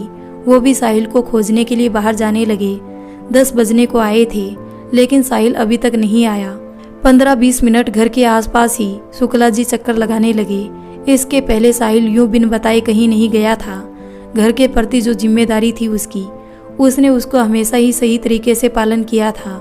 रोटी बनाकर आरती भी दिया के साथ घर की दहलीज के सामने खड़ी हो साहिल की प्रतीक्षा करने लगी। कुछ देर के बाद साहिल भी आ गया। शुक्ला जी ने कहा, कहाँ चला गया था? बहू ने कहा, तुम्हारा फ़ोन बंद है। साहिल पापा की तरफ देखते हुए, मोबाइल का चार्ज खत्म हो गया था पापा।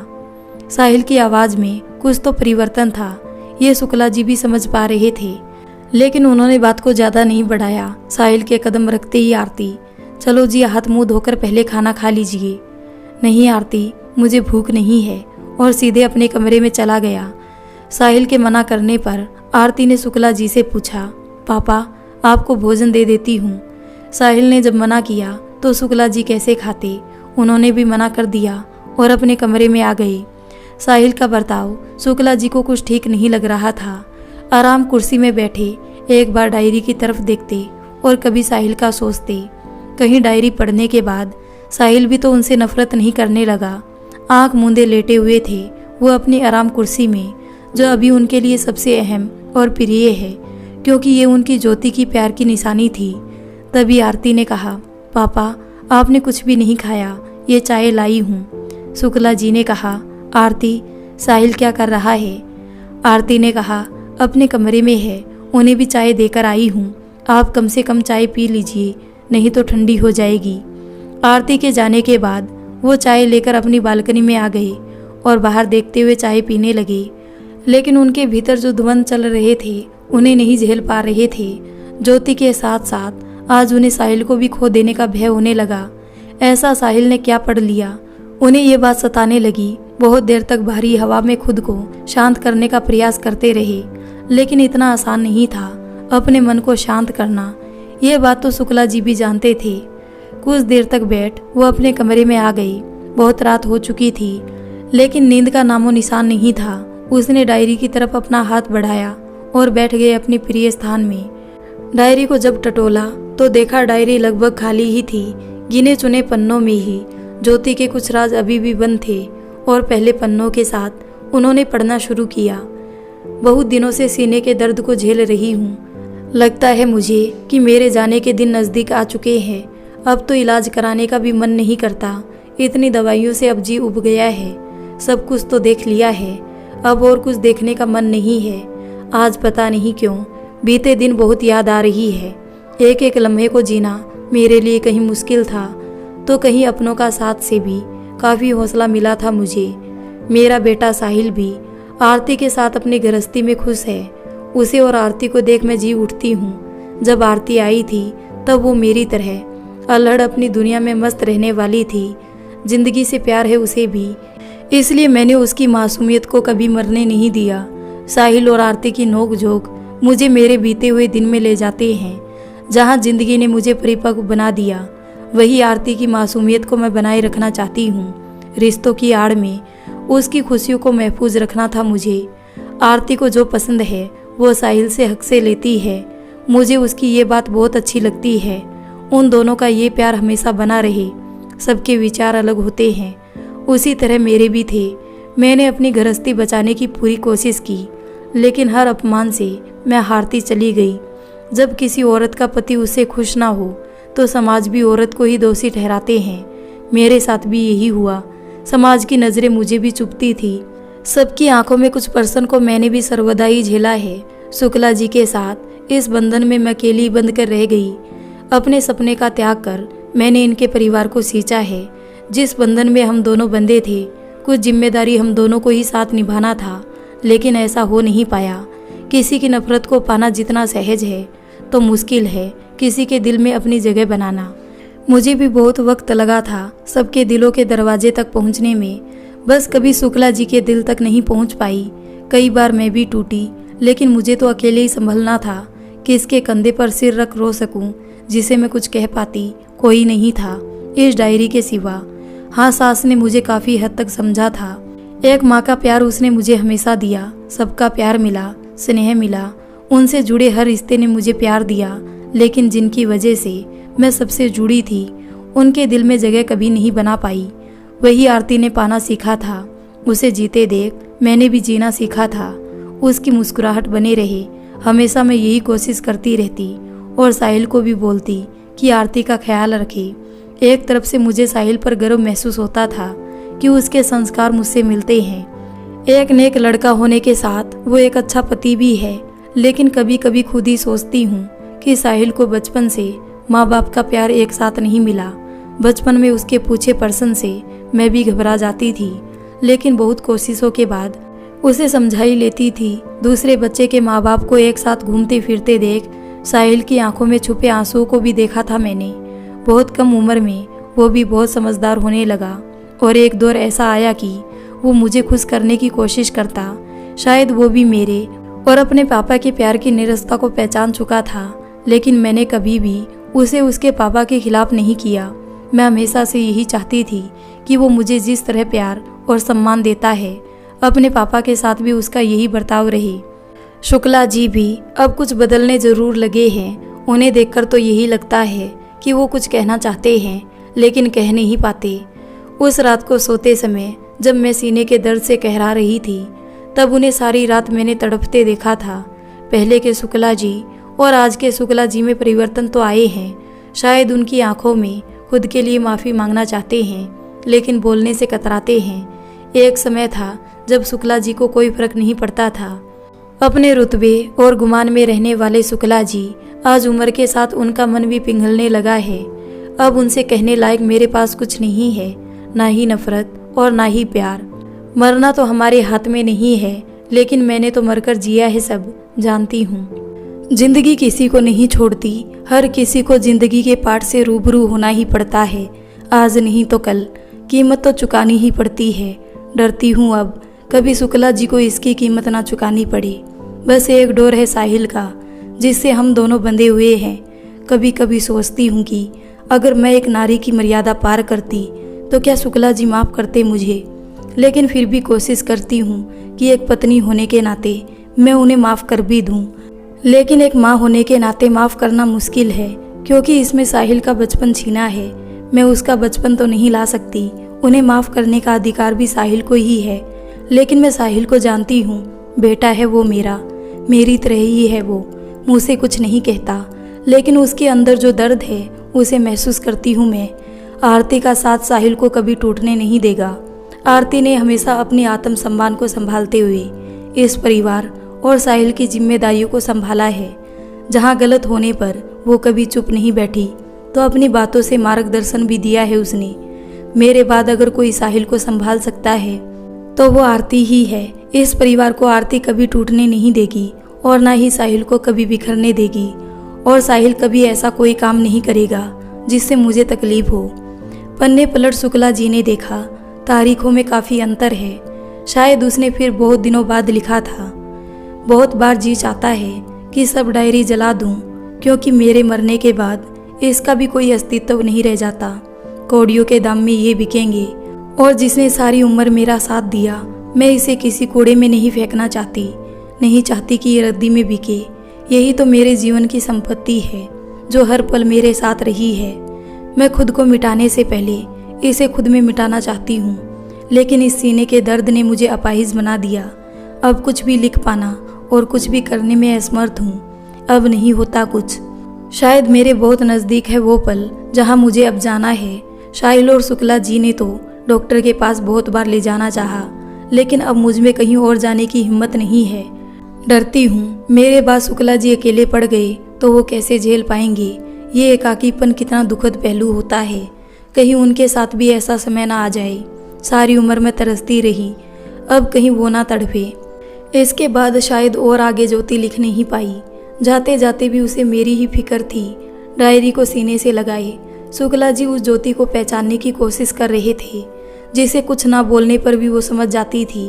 उसने अंदाजा लगा लिया था कि मैं उसे चाहने लगा हूँ। ज्योति, तू समझ गई थी कि मैं तेरे लिए तरस जाऊंगा, तुझे हर पल याद करूंगा। तो ज्योति, क्यों नहीं तुम रुकी?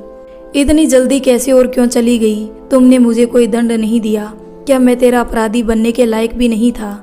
मैं इस बोझ के साथ कैसे जीऊंगा कि तू जाते जाते भी ये सोच रही थी कि अंतिम समय में जिंदगी मुझसे हिसाब ना ले। अभी तो ज्योति, मुझे तुम्हारा प्यार और साथ चाहिए था। वो प्यार देता जो तुम ताउम्र तड़पती हो। एक मौका देती ज्योति तुम। अचानक ज्योति की वो बात याद आ गई जिसमें उसने डायरी को जलाने की बात कही थी। एक बार तो वो सहम उठे मिस्टर शुक्ला कि कहीं अगर इसे ज्योति जला देती तो मैं इस ज्योति को कभी नहीं पहचान पाता। अपने भीतर प्यार का समंदर बसाने वाली वो ज्योति जो खुद प्यार के लिए तरसती रही, मेरे लिए तड़पती रही, नहीं जान पाता मैं। ज्योति देख, मैंने तेरी डायरी को एक नया मंजिल दे रहा हूँ। तेरी डायरी तेरे लिए भी अनमोल थी और आज मेरे लिए भी अनमोल है।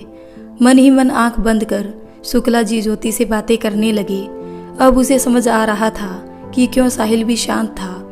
तो बिल्कुल सही कह रही थी ज्योति, तेरा बेटा भी बिल्कुल तेरे जैसा ही है। वो अपने मुंह से कुछ नहीं कहेगा, लेकिन मैं उसे तड़पने नहीं दूंगा। यही सोचते सोचते शुक्ला जी की आंख वहीं लग गई। आजकल तो वो बिस्तर पर सोना भूलने ही लगे हैं। हर वक्त आराम कुर्सी पर पड़े रहने की आदत हो गई है उन्हें। बस वहीं पड़े पड़े ज्योति के प्यार को महसूस करने लगे हैं। सवेरे जब उसकी आंख खुली तो आरती से साहिल के बारे में पूछने लगे। शुक्ला जी ने कहा, आरती, साहिल कहाँ है? आरती जो दिया को गोदी में सहला रही थी, पापा जी साहिल तो चले गए। आरती के ये कहने पर शुक्ला जी थोड़े उदास हो गए। शुक्ला जी घड़ी की तरफ नजर फेरते हुए देखे तो समय अपने समय पर ही था। बस आज शुक्ला जी लेट हो गए थे। कुछ समय बाद वो भी रेडी होकर निकलने लगे तो आरती ने कहा, पापा जी, ऐसे नहीं जाने दूंगी, पहले ब्रेकफास्ट कर लीजिए। शुक्ला जी आरती को बच्चे की तरह जिद करते देख, आरती, साहिल ने कुछ खाया? हाँ पापा जी, वो भी ब्रेकफास्ट लेकर गए हैं। आपके बारे में भी पूछ रहे थे कि कल आपने खाया कि नहीं। मैंने भी बोल दिया कि आप भूखे रहेंगे तो पापा जी कैसे खाएंगे, और उसने ये भी कहा है कि पापा जी को कुछ खिलाकर ही भेजना। शुक्ला जी आरती की चतुराई को समझ रहे थे। बिल्कुल ज्योति की तरह ही थी आरती भी। अपने रिश्तों को संभालना आरती भी सीख गई थी। आरती का कहना मान ब्रेकफास्ट कर शुक्ला जी अपने काम पर चले गए। लेकिन आज उन्हें घर जाने की जल्दी नहीं थी। आज ऑफिस के बाद उनका मन घर जाने को नहीं हुआ। घर जाने से वो कतरा रहे थे। एक सुनसान सड़क पर बैठ जाने क्या क्या सोचने लगे। बहुत देर तक उन्होंने उस रास्ते में जिंदगी की रफ्तार के पीछे दौड़ती आती जाती गाड़ियों को देखते रहे। कभी एक समय था वो भी इस दौड़ में शामिल थे और आज इस चौराहे पे बिल्कुल अकेले खड़े हुए पाए गए हैं। साहिल का व्यवहार उन्हें कचोट रहा था। बार बार मन में ख्याल आने लगा कि कहीं वो साहिल पर बोझ ना बन जाए, और इसी कश्मकश में घर जाने से भी कतरा रहे थे। इधर ऑफिस से घर आने पर जब आरती ने बताया कि पापा जी अभी तक आए नहीं, तो साहिल को भी टेंशन होने लगी। साहिल ने कई बार पापा को फ़ोन किया, लेकिन रिंग होने के बावजूद मिस्टर शुक्ला फ़ोन नहीं उठा रहे थे। साहिल का फ़ोन देखकर भी शुक्ला जी के पास अब हिम्मत नहीं बची थी कि वो साहिल से कुछ बात कर पाए। उधर शुक्ला जी एकांत में अपने मन में चल रही परेशानियों से लड़ रहे थे। उधर साहिल अलग परेशान था। अपने पापा के ना मिलने से। साहिल ने शुक्ला के सब दोस्तों के पास फ़ोन करके पूछा अपने पापा के बारे में, लेकिन किसी को भी नहीं पता था कि शुक्ला जी कहाँ है। आरती को कहकर कि वो पापा को खोजने जा रहा हूँ, ये कहकर वो घर से निकल पड़ा। लेकिन बहुत देर तक खोजने के बाद भी उन्हें शुक्ला जी नहीं मिले। मन ही मन चल रहे बुरे ख्यालों से डर साहिल के पसीने छूटने लगे। वो खाली हाथ घर लौटना नहीं चाहता था। जहाँ तक खोजने की उम्मीद थी उसने सब चक्कर लगाए। बहुत देर खोजने के बाद आखिर अंत में एक रास्ते के चौराहे पे जब उसकी नज़र गई तो वहाँ उसे शुक्ला जी अकेले बैठे नजर आए। छोटे बच्चे की तरह दौड़ते दौड़ते साहिल अपने पापा के पास पहुँचा। ना शुक्ला जी कुछ बोल पाए ना साहिल। हाँफते हुए वो बस अपने पापा के बगल में बैठ गया। एक नज़र दोनों ने एक दूसरे को देखा। दोनों ही एक दूसरे की आंखों में तैरते पर्सन को समझते हुए भी खामोश होकर घुट रहे थे। बहुत देर तक दोनों ही बैठे रास्ते में दौड़ रही गाड़ियों को देखने में व्यस्त थे। तभी दोनों का ध्यान साहिल के मोबाइल की आवाज़ की वजह से टूटी। साहिल के मोबाइल में आरती का फ़ोन आता है। आरती थोड़ी चिंतित स्वर में, साहिल पापा जी मिल गए क्या? साहिल एक नज़र पापा को देखकर, हाँ आरती पापा जी मेरे साथ है, कुछ देर में घर आता हूँ। आरती कुछ और पूछे उससे पहले ही साहिल फ़ोन रख देता है। साहिल पापा से, पापा घर चलो। शुक्ला जी रास्ते की तरफ देखते हुए शांत स्वर में, साहिल तुम चले जाओ, मैं थोड़ी देर में आता हूँ। अपने पापा की बात सुनकर उन्हें इस तरह उदास देखकर साहिल पापा के कदमों की तरफ रास्ते में ही छोटे बच्चों की तरह नीचे बैठते हुए, मैं जानता हूँ पापा आप मुझसे नाराज हो। शुक्ला जी खामोश बैठे रहे और उनकी आंखों के आंसू जो बाहर निकलने के लिए बेताब थे उन्हें किसी तरह रोकने का प्रयास कर रहे थे। कुछ देर पापा के घुटनों में सिर रखते हुए कुछ सोचते हुए, पापा मैं माँ को बहुत मिस करता हूँ। काश पापा माँ आज हमारे साथ होती। बार बार एक पर्सन से परेशान हूँ कि कहीं माँ खुद ही हमें छोड़ तो नहीं जाना चाहती थी। हम सबको अभी भी माँ की ज़रूरत थी पापा, इतनी जल्दी माँ को नहीं जाना था। माँ के दामन में प्यार की कमी कभी नहीं रही। हर किसी को माँ ने उसके हिस्से का प्यार दिया, लेकिन इसके आगे और नहीं कह पाया साहिल। 2 दिन से वो जिस बात के लिए तड़प रहा था, आज अपने पापा के सम्मुख वो बात रखते हुए उसकी आंखों से टपकती बूंदों ने शुक्ला जी की पैंट और दिल दोनों को ही भिगो चुका था। जो आंसू बहुत देर तक शुक्ला जी भी संभालने की कोशिश कर रहे थे, वो भी और ना रोक पाए और बांध तोड़ते हुए वो भी टपकने लगे। साहिल के सिर पर हाथ फेरते हुए, साहिल तुम दोनों का दोषी मैं हूँ। तुम्हारी माँ तो चली गई मुझे बिना दंड दिए और अपने साथ अपना दर्द भी ले गई। तुम्हें कुछ कहना हो तो कह सकते हो, या फिर मुझसे नफरत करते हो ये भी बोल सकते हो, क्योंकि मैं जो किया हूँ तुम्हारे साथ भी, जाहिर है तुमको उसका दुख होगा। अगर तुम मुझे छोड़ना चाहते हो तो ये भी बोल दो, मैं बोझ नहीं बनूंगा तुम पर। मैं कहीं दूर जाकर ज्योति की यादों के साथ बसर कर लूंगा। शुक्ला जी कुछ और कहते उसके पहले ही साहिल शुक्ला जी की तरफ देखते हुए, पापा ये क्या बोल रहे हो? आपने सोचा भी कैसे ये सब? पापा आप हमेशा से ही मेरे पापा हो और रहोगे। हाँ ये बात अलग है कि हमारी फैमिली परफेक्ट कभी नहीं रही। जब माँ ने कभी आपसे शिकायत नहीं की तो मैं कैसे कर सकता हूँ? मुझे, आरती और दिया को आपकी ज़रूरत है पापा, क्योंकि मैं अपनी फैमिली को परफेक्ट देखना चाहता हूँ। जो कमी हमारे बीच थी उस कमी को दूर करना चाहता हूँ। वहाँ साहिल और पापा जी अभी भी नहीं आए थे। इस बीच चिंता जताते हुए आरती फिर कॉल करती है, साहिल क्या हुआ? इतनी देर क्यों हो रही है? तुम और पापा ठीक हो ना? हाँ आरती सब ठीक है, हम घर आ रहे हैं। और हाँ बहुत ज़ोर से मुझे और पापा को भूख लगी है, तुम कुछ अच्छा सा मीठा बनाओ अभी। माँ के जाने के बाद पहली बार साहिल को इस तरह खुश बहुत महीनों बाद देखा था आरती ने। आज माँ के जाने के बाद पहली बार साहिल ने कुछ मीठा बनाने को कहा, इसलिए वो भी खुश होकर रसोई की तरफ चली गई। उधर साहिल उठकर अपने पापा के हाथ को पकड़ते हुए, पापा घर चलो। लेकिन शुक्ला जी की हिम्मत नहीं उठने की तो साहिल उनके पास बैठकर, पापा माँ की कमी तो हमेशा रहेगी और इसी दर्द के साथ जीना है हमको। लेकिन पापा जो अभी हमारे पास है उन्हें संवारने की कोशिश करते हैं। अतीत की भूल से सीखकर जो पास है उसमें खुशी से जीने की कोशिश तो हम सब मिलकर कर ही सकते हैं। शुक्ला जी की कुछ बोलने की अब भी हिम्मत नहीं थी। साहिल ने बच्चों की तरह अपने पापा का हाथ पकड़ा और घर की तरफ चल दिए। साहिल को पापा के साथ आते देख आरती भी खुशी खुशी सबको भोजन देने लगी। अब शुक्ला जी भी बेटे की गृहस्थी में उनके पास और उनके साथ थे। ज्योति की डायरी को हर रात पढ़ना और खुद से बातें करते रहना शुक्ला जी की आदत बन चुकी थी। आज ज्योति के लिखे शब्दों को एक नई दिशा दे पाए थे शुक्ला जी। आज उसने सही तरीके से ज्योति को जीवित करने का प्रयास कर रहे थे। ज्योति की अनकही जोत पुस्तक को काफी प्यार मिला, लोगों ने उसे काफी पसंद किया। ज्योति की हर पुस्तकों को सभी ने सराहा। मरने के बाद ज्योति के जज्बातों को सबका स्नेह मिलने लगा। शुक्ला जी ने ज्योति की डायरी और उसकी बनी सभी पुस्तकों को अपने कमरे में बहुत ही सुंदर तरीके से सजाकर रख चुके थे। तब जीवित ज्योति की सगी ये डायरी थी और अब शुक्ला जी की सगी बन चुकी थी ये डायरी। डायरी में ही वो ज्योति को रोज ही खोजते और अपने मन में चल रही बात डायरी को सीने में लगाए उनसे ही बातें करते। लेकिन इन सब के बावजूद शुक्ला जी को पता नहीं क्यों हमेशा लगता था कि ज्योति अगर जीवित होती तो शायद माफ नहीं कर पाती। आज इस पुस्तक से मिल रही वाहवाही ज्योति खुद नहीं देख पा रही थी और इसके जिम्मेदार भी वो खुद को ही मान रहे थे। और इसी दर्द के साथ उन्हें अब अपने अंतिम समय तक जीना है। जीते जी ज्योति के हर गुण से अनजान थे शुक्ला जी और ज्योति के मरने के बाद उसके गुणों के सामने खुद को अपाहिज देख रहे थे। आज उन्हें समझ आ रहा था कि समय रहते अगर किसी को उसका प्यार और वो इज्जत ना दे पाए तो उसके मरने के बाद वो दर्द आपको जीने नहीं देता है। जब कोई पास रहता है तो हमें उसका मूल्य पता नहीं चलता, लेकिन वही चीज़ अगर खो जाए तो सिर्फ तड़प के सिवा कुछ हाथ नहीं आता। पति पत्नी के संबंध क्या होता है यह आज समझ पा रहे थे शुक्ला जी। जब एक औरत आपका घर संवार सकती है तो वो खुद अकेले भी खुद को संभाल सकती है। इन सब के बावजूद अगर उसे कुछ तलाश रहती है तो सिर्फ अपने पति के प्यार और स्नेह की।